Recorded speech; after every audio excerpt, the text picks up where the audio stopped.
Hello, everybody, and welcome to Shades of Spirit here on YouTube and streaming over onto Facebook as well.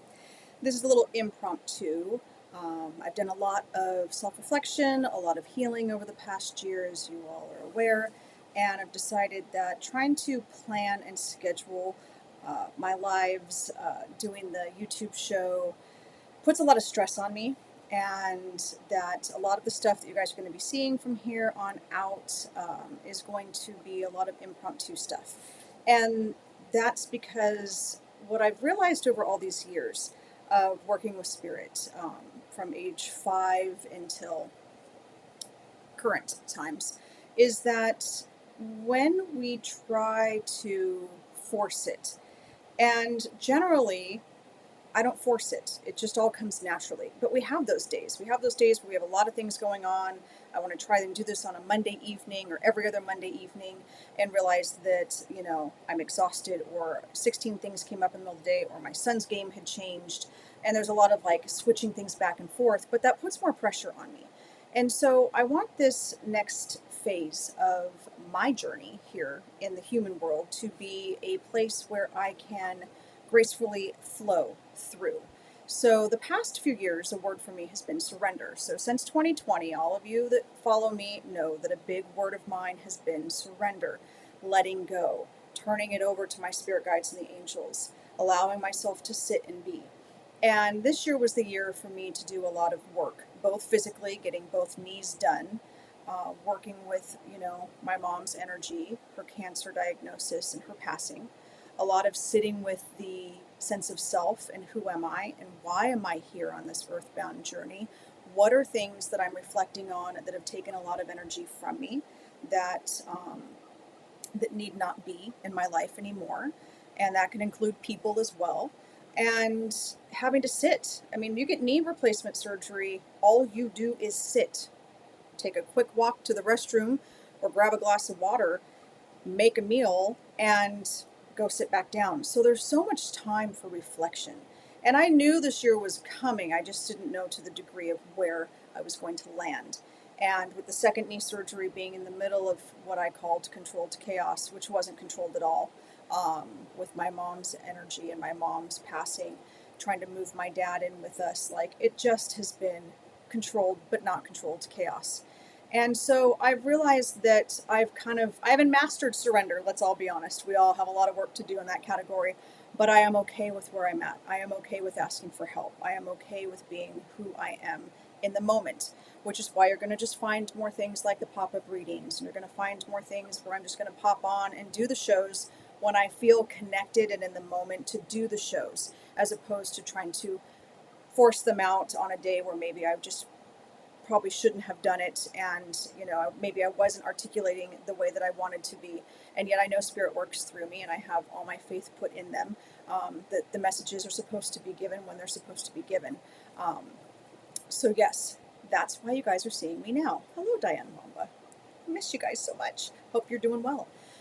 Today's show is kind of like this new coming out of the metaphysical closet, if you will, based on some information that I learned right before I actually went into surgery. And I've kind of gone back and forth on whether or not I want to completely share the story or not. Not that it's a big deal by any means, but I think it explains a lot. And especially with the people that I've worked with or interviewed with on the shows, being able to share our stories and where we've come from and the background behind it gives us all something that we can, discuss, we can connect with.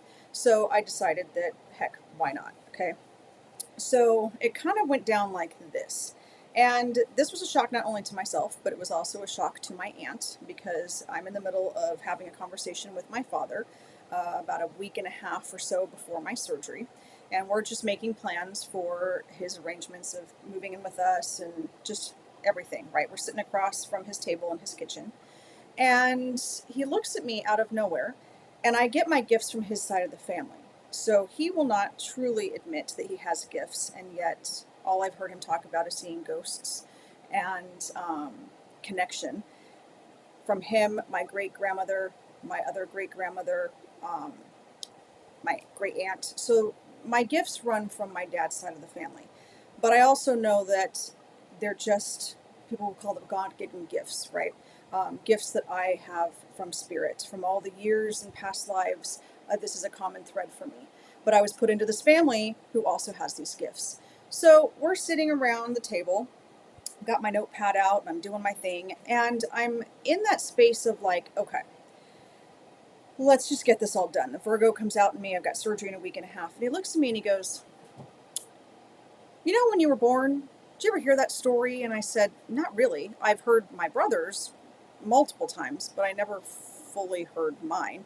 I guess I never really asked or never paid attention. And he goes, you came out of the womb, and there was your doctor and the anesthesiologist, and they were maybe 3-4 feet apart, and you weren't breathing. And I said, I'm sorry, what? And he goes, you weren't breathing. He goes, I saw the anesthesiologist jump up and rush to you faster than I've ever seen a doctor move. They had you over on the table, and it was silent. There was nothing. And I'm looking at my dad now like, and I think he's picking up on the clue that I've not heard the story before. This is something I would have remembered. And so I said, huh, like not breathing, not breathing. And he goes, no, we almost lost you in the delivery room. He goes, it was several like minutes of them working on me over at their little table, right? And of course in the 70s probably looks a little bit different in the delivery room than it does now. And finally, they got me to start breathing. And the doctor looked at my parents and said, she's back with us. She's going to be fine. And so I must have had a look, because later on when I was working on my dad's computer and going through some stuff to help him out in the office, he came in and he actually apologized for telling me the story. And I asked him, I go, why are you sorry? And he goes, that's something somebody shouldn't have to hear. And I said, do you know that I have been struggling in a sense my entire life with these gifts of understanding where they came from? Why do I have them? What's my purpose? And at 40, you finally told me that both my great-grandmothers were psychics, which I knew one was, and I knew that a great-aunt was interested in this stuff, but I didn't know to the depth of it until you told me when I was 40. And now at 48, you're sitting here telling me that, in a sense, I had the choice to go back into spirit, or I had the choice to stay and make a difference in one way or another. And I said, there is no need to apologize, because this gave me the answers that I have been seeking for so long.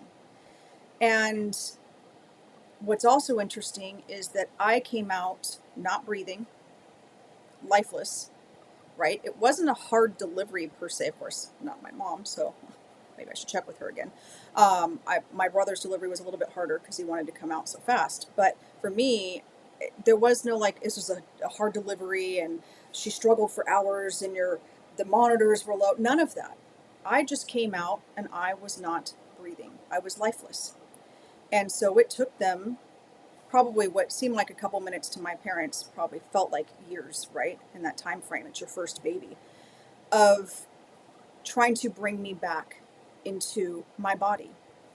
So that takes me to that level of when we decide to come here on the earth plane, when our human design kicks in, when does that truly take place? Well, it's pre-birth. You all know from me that I believe that we sit up there and we make a plan for what we want to accomplish in each life path, right? Numerology is a big thing for me. So this particular life path, this is what's going to be happening. I've got to achieve these things. Oh, these people want to work with me. Perfect. So preconception, we're upstairs, we're working this out. Our spirit guides are with us. Our angels are like, great, she's doing it again. Let's hope she gets all what she needs done this time around. And then we have that process from conception until birth in a whole nother space of coming into this world, right? Sometimes we are vessels for younger souls. So for people that have miscarriages, we are vessels for them to just hit that marker of implantation, conception, and then they move on. I do believe we have soul contracts with every entity that we come into contact with, including those cells, if you will. It doesn't make it any easier. It doesn't make it okay. We still go through the grieving process, right? But from that point on, like, we are in that body.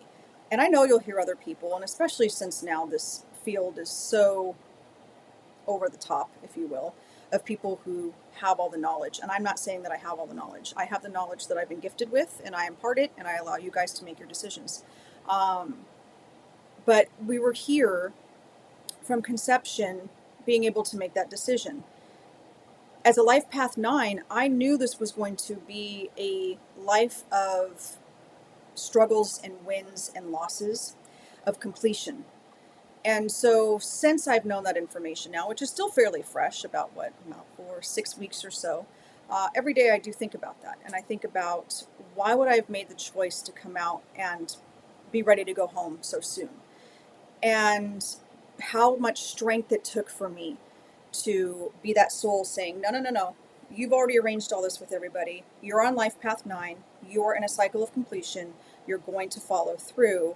You're going to enter back into this body, and you are going to do anything and everything that you can in order to make a difference. You're going to make a whole bunch of mistakes. You're going to trip and fall, but you're going to come right back. And that is a beautiful experience to be able to fall into and start to understand. Do I wish I knew all this information when I was, 18, 25, 30? Of course, right? But I was finding my way. And that's part of what this life cycle does, is that we're here to find our way and to be able to create and manifest and take left turns instead of going straight. Because that left turn might have given us different people and opportunities and lessons, but maybe it got us closer to the end goal. So for me, understanding that those people who have had near-death experiences, who have passed, crossed over, and come back, generally are extreme healers, are people who have the mediumship gifts that are very open, very connected, having conversations with spirit on the other side, because we've drawn that line, because we've crossed back over and come back in. Whether it was a infant, a 2-year-old, somebody in their 50s or 60s, you have bridged both realms. And the trauma and shock with my mom and her illness, and then it progressing, and then being in the hospital for 2 weeks, and being in the ICU with her, and then regular rooms, and back in the ICU, and having to go through that whole process, I learned that my soul can easily separate from my body to be in 2 places at one time. And you can listen to the previous episodes when I talked about my mom being in the hospital and going through that process, being able to separate out, knowing that she was going to be passing because of the conversation that I had with her, and how cold she was, and how she didn't have her sunglasses on, and how she could see the ocean clear as day and was at one of her favorite places on earth. It has been it's hard to find the words. It's been an eye-opening experience. This is the only way I can explain it. And to understand that for me, I was put here to do what I do, and that I'm always in a space of gratitude, which is why I work with people who are in that space of gratitude and that equal sense of life and living it to the fullest. And that's why LaShawn and I are drawn to each other as well, because we have that zest for life. She brings that out in me. She's carried me through some difficult times in my own life, and it's because we know that this work is where we're supposed to be, what we're supposed to be doing, people we're supposed to be connecting with in a genuine, authentic way. And so, yeah, like, it was a shock. Like, I'm not going to lie. And yet at the same time, when I started to process the fact that I was born, not breathing, lifeless, that if those doctors didn't know what they were doing, I would not be here today. But my soul decided, nope, we're going to reconnect.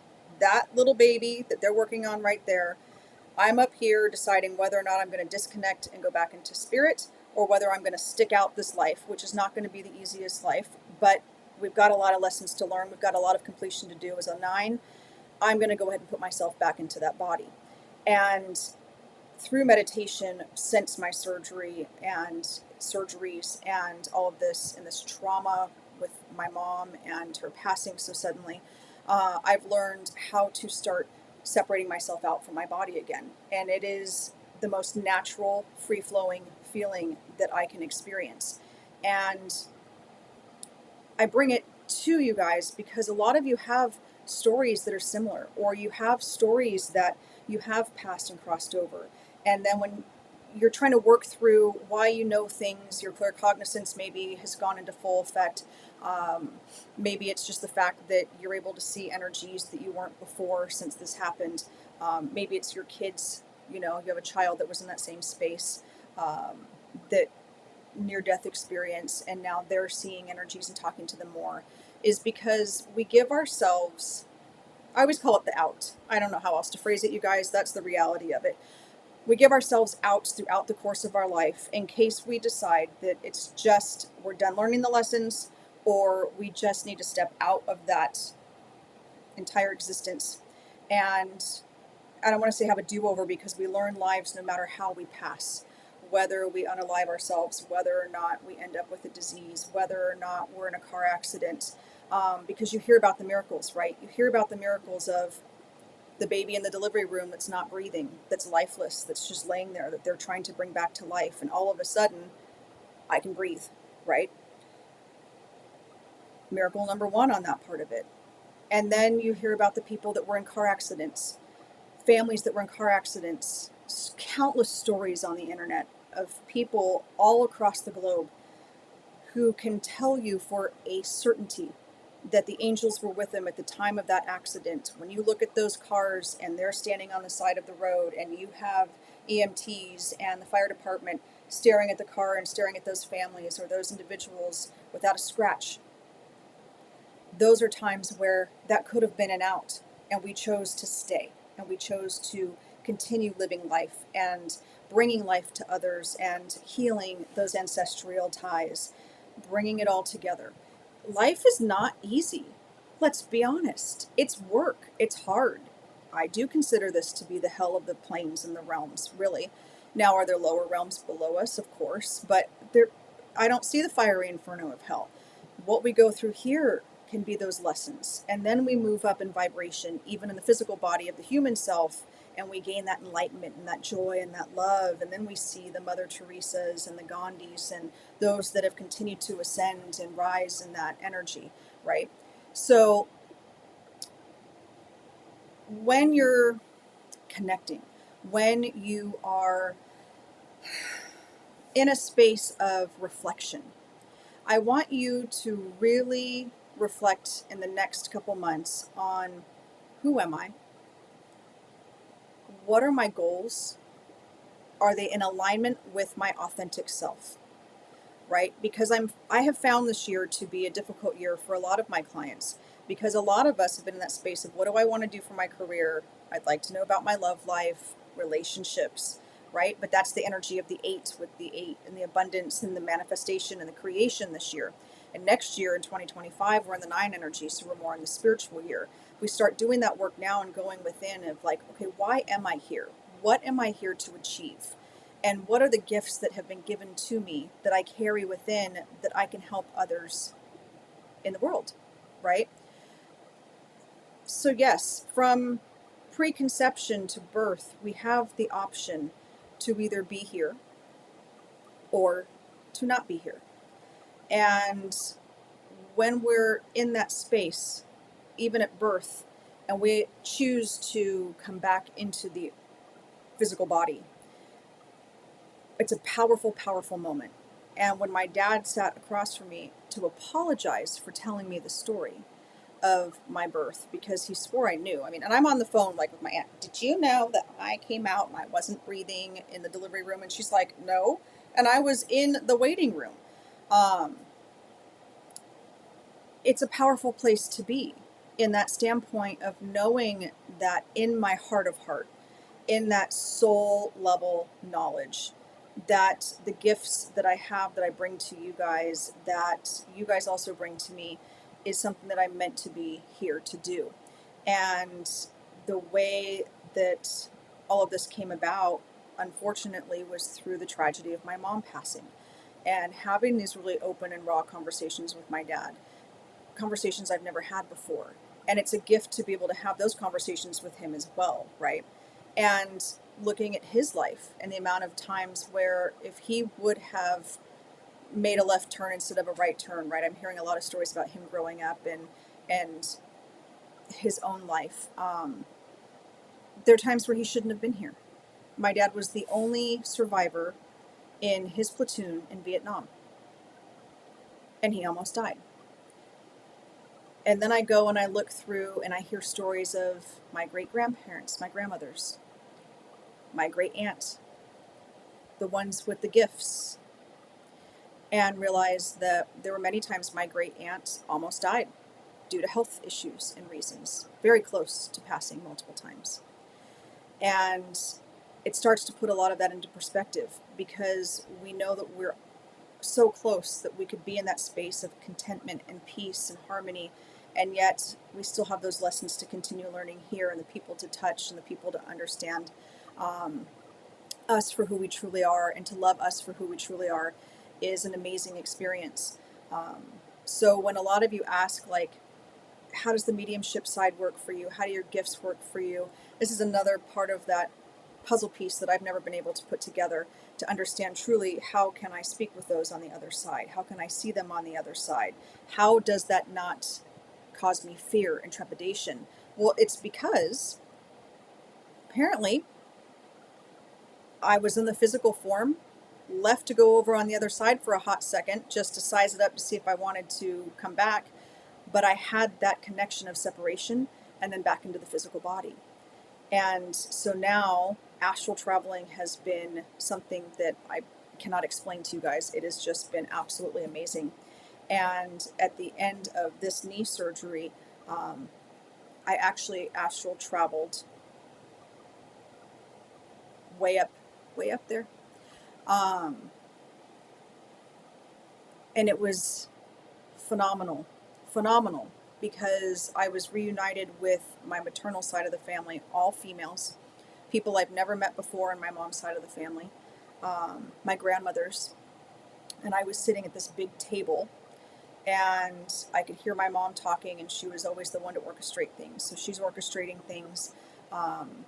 This was coming out of the anesthesia, so I know a lot of you scientific people are going to be like, oh, you're dreaming. It was never a dream. I've been under anesthesia multiple times, and I've never had such a profound experience like I did coming out with this last knee surgery. But I also have been astral traveling with my mom when she was here, when she was in transition, and then after she passed. So I know the difference between the dream state and the astral traveling. And I was sitting at one end of the table, but when I'm working in that energy, it doesn't always come in clear. It's not like I just astral traveled and I'm over here talking to someone having a good time. Sometimes it comes out kind of fuzzy, right? So I know that I'm in that space, and it was just this beautiful garden. I have been to a garden like that in meditations often. I'll go up, I'll connect with my angels, my spirit guides. It was very much that euphoric feeling of just being pure and happy and content. And it's something that not only myself wanted to know with my mom, my aunt needed to know. Sorry, chokes me up a little bit. But it's because I've been working since I found out that I had that choice, even right at birth, to go back in spirit and separate out, and had separated out and came back into the physical body, that I was able to share that moment. And I actually finished coming out of the anesthesia and was so mad that I came back, because I knew I was up here and I saw myself floating back into my physical body. And it wasn't because I wanted to be up there by any means. It's a big part of it was because I obviously was missing my mom and being in that space. And this knee surgery was something that I probably should have tried to put off for a few more months to get my dad settled and all of his affairs and her affairs. But I knew that my mom would not, that she would just haunt me until I got the knee surgery. And so I knew she was in the room with me for the surgery because I could feel her in that moment. And then I knew this was her way of saying, I'm okay, I'm with family, join us for a little bit, but you have to go back down and finish your work. And so for me, the connections and the messages that I've been receiving from spirit have been on a completely different level, more of the angelic level, higher level. Those of you that have been with me for 15, 16 years of doing this know that I started out very low. I can connect in those lower realms effortlessly. And how long it's taken me to actually allow myself to feel worthy of coming up into that angelic vibration. And if I would have gone straight into this in the angelic vibration, I would have missed so many clients, so many messages, so much gratitude to be able to hear the stories of those on the other side who passed in ways that we don't even want to think about, those tragedies. And at the same time, I learned to dig a lot of that stuff out from my previous lives and my past lives as a life path 9 in order to get where I'm at now.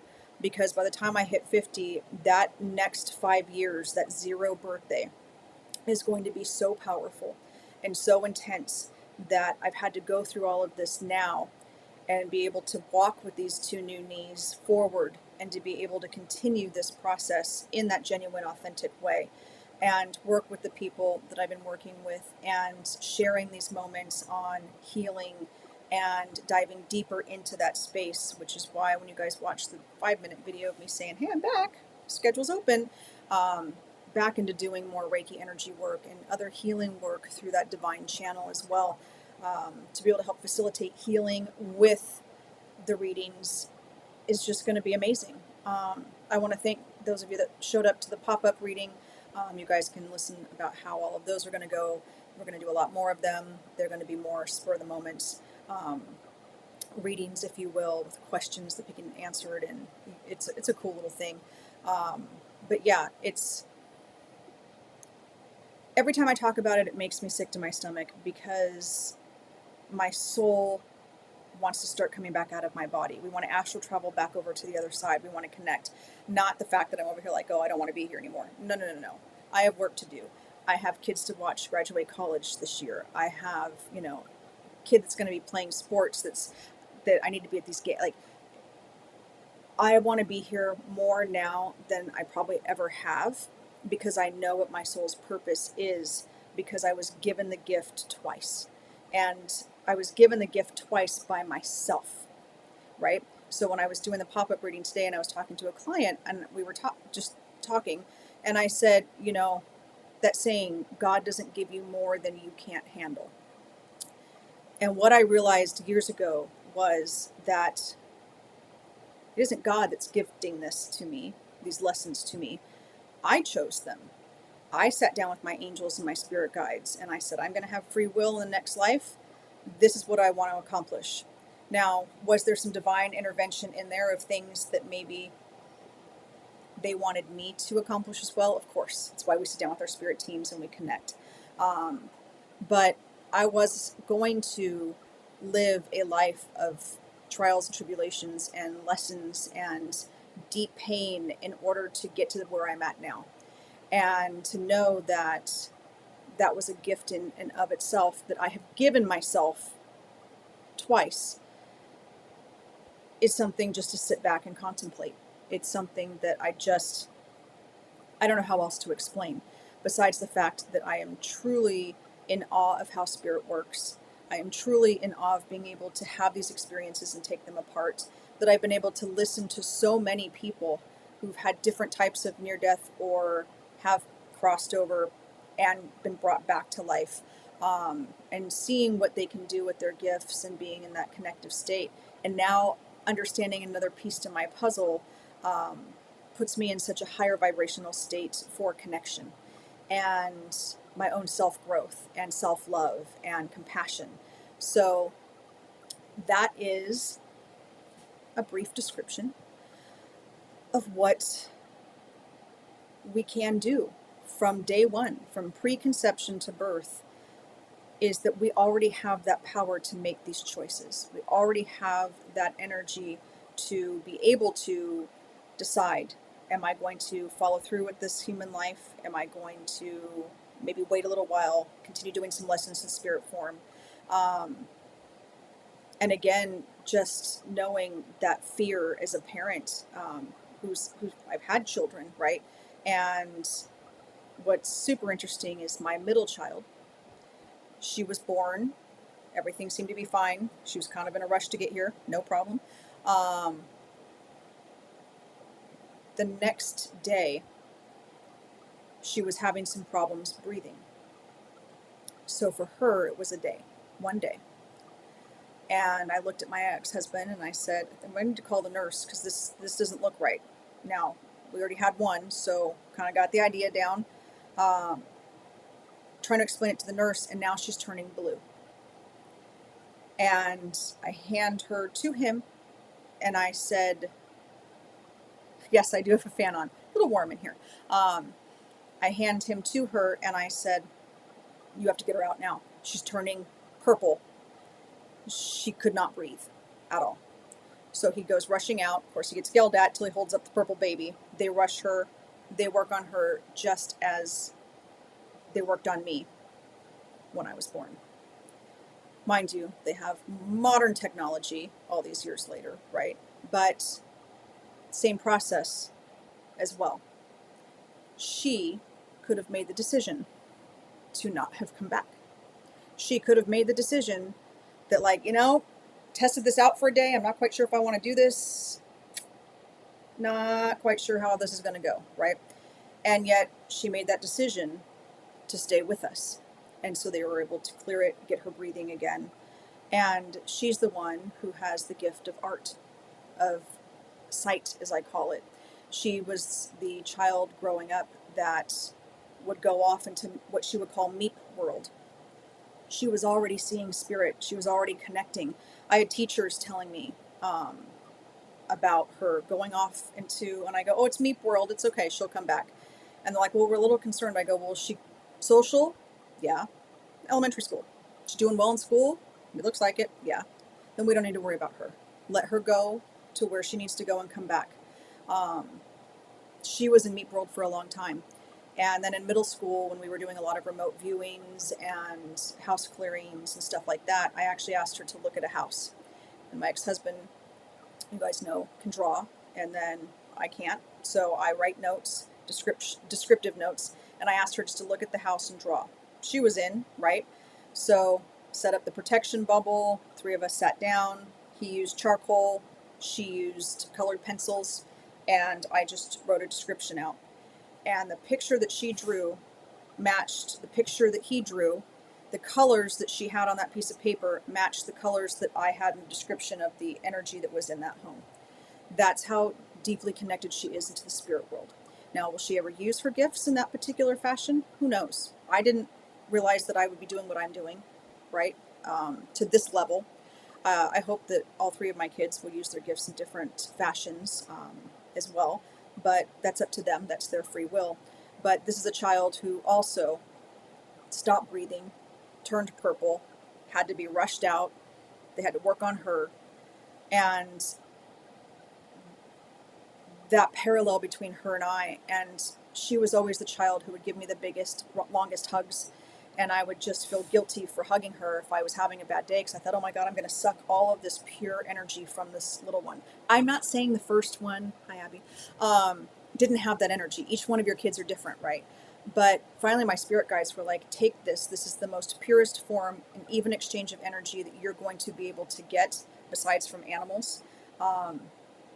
Which again, I'm not trying to compare you to an animal, but I learned it was okay to be able to have that exchange with her. And then after finding this out and the parallel between her and myself in the hospital not breathing, and understanding the principle of free will from the time of conception and what we choose to do for our lives, all of that made complete sense as to why she was the way she was, who she was, the nurturing, the compassion, the beetle that fell on the ground and we had to put out of its misery, and sobbing for 20 minutes over a little beetle that she grew as from a pupa in elementary school. That child was deciding whether or not she was going to stay in this world and make a difference in people's lives. And what is her job, going to be in the future? Well, she's going to school for environmental science and policy because she wants to save the planet, the world, the people and the animals and the plant life on it. It goes so much deeper than we know. And so if you find out things like this in your life and you struggle with trying to figure out who you are and why would this have happened, If you've had near-death experiences and you have questions or you want more information on it, reach out, book a reading. We can dive into that. We can figure out why that happened. What were you missing in a past life?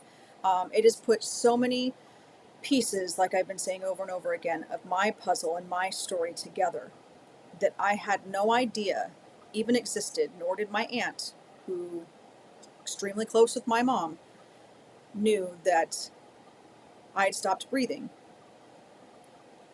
Well, I wasn't breathing.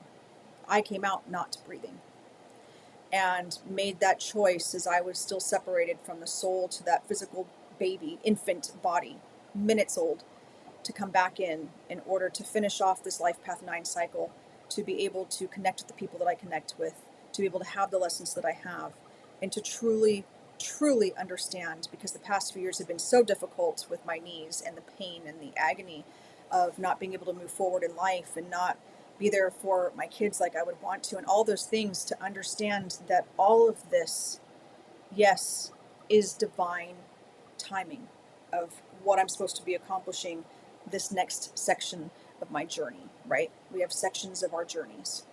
And so sharing my story today is to just hopefully connect with you guys on an even deeper level, a soul level.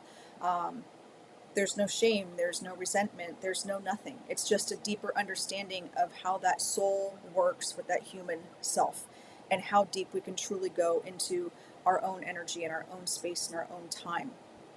And I just encourage you guys to really do some reflection and some connection and really kind of looking at what are my goals, what truly makes me happy, how am I going to get there, and really kind of work into this fall energy that we're falling into pretty soon.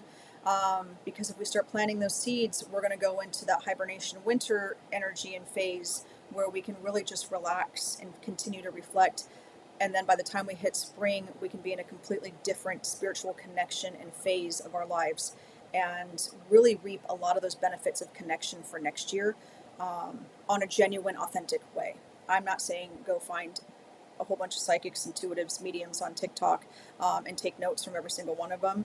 I'm saying go through and take notes of what pertains to you, what you can resonate with, and then do that reflection for you. So I'm so happy you guys could join me today. Again, like I said, I'm done trying to put timelines. And even as a Virgo, we love our timelines. We love our schedules. We love to know what's going on. But if I'm going to be doing this work from an even more genuine and authentic space, it's going to be a lot more stuff that's just pop-up, sporadic, having fun, connecting with you guys. And you guys, I know you guys watch this because a lot of you work sometimes during the evenings, or we're on different time zones when I'm doing this stuff, and you go back and watch it and respond or text me or whatever it might be. And I really appreciate every single one of you. I am so happy to be back and moving forward. I'm doing Zoom readings. You guys can go on to shadesofspirit.com in order to book your Zoom reading or start watching for the pop-ups. And those are just going to be every so often. You're going to find a day or two ahead of time, I'm going to have my pop-up event. You can book it. There's going to be a minimum, so that's the one thing I'm changing. I mean, a maximum of people. So I'm only going to take a certain amount of people per pop-up. That way you can be ensured that your question or 2 questions get answered. And these are just something that Spirit brought up this week, and that's why I did the first one today, was that a lot of people have just the 1 or 2 questions. I used to do the emails and kind of email the cards or the answers or responses, but I miss the person-to-person connection. And I know that when we do these pop-ups and we have multiple people in a room with the pop-up readings, that not only is your message going to be for someone else, but someone else's message is going to be for you. So you're gaining so much more even from your 1 or 2 questions. So say you see a pop-up come up, which might be an evening next week sometime, just give me a heads up.